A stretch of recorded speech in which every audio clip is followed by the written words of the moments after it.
Hey guys, what's up? Let's talk about anti-diet culture versus the mainstream fitness mindset or traditional diet culture.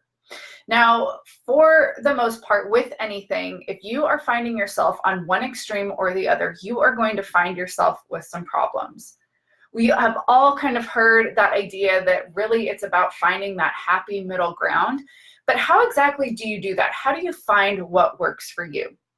Thank you so much for tuning in. This is Alicia from aliciacarlson.com, and I want to just walk you through some simple, easy ways to kind of break out of that typical mainstream diet mindset, which is where most of us will find ourselves, but also not get ourselves too far off base by going completely in the opposite direction, which is what a lot of the anti-diet people or the people kind of leading that anti-diet movement are preaching.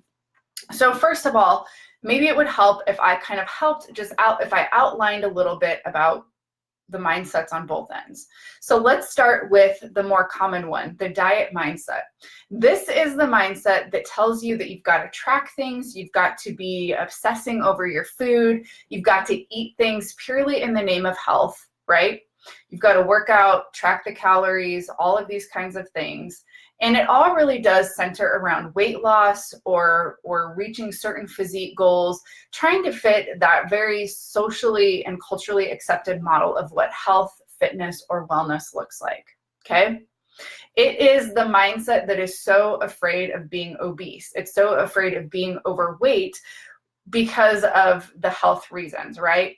And so for a lot of us, we sit there and we are completely worried about dying early or getting sick, and we're trying to prevent all of these things. And so we do all of this stuff in the name of health, but we sacrifice our emotional health. We sacrifice our mental health. And for some people, we end up sacrificing our physical health just so that we can obtain this quote unquote healthy lifestyle, right? It's important to realize that the terms obesity and overweight and using the BMI is pretty irrelevant when it comes to actually measuring health, but yet that is the metric that we use, okay? So that's kind of that traditional mindset. The other end of the spectrum, which this is something that depending on the research that you're doing or whatever, you might not see the anti-diet movement unless you go looking for it. And this, I think, in the very most extreme situation, is people kind of just throwing their hands in the air and being like, screw it, who cares? I'm going to eat whatever I want. I'm going to do whatever I want. I'm not going to work out. You know, all foods are healthy, or, you know, all foods kind of have the same value. And I mean, we kind of know that that's not true either, right?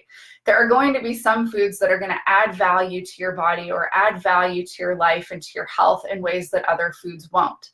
That's not to say, though, that sometimes having the cheeseburger and the fries adds value in ways that maybe a salad wouldn't, right?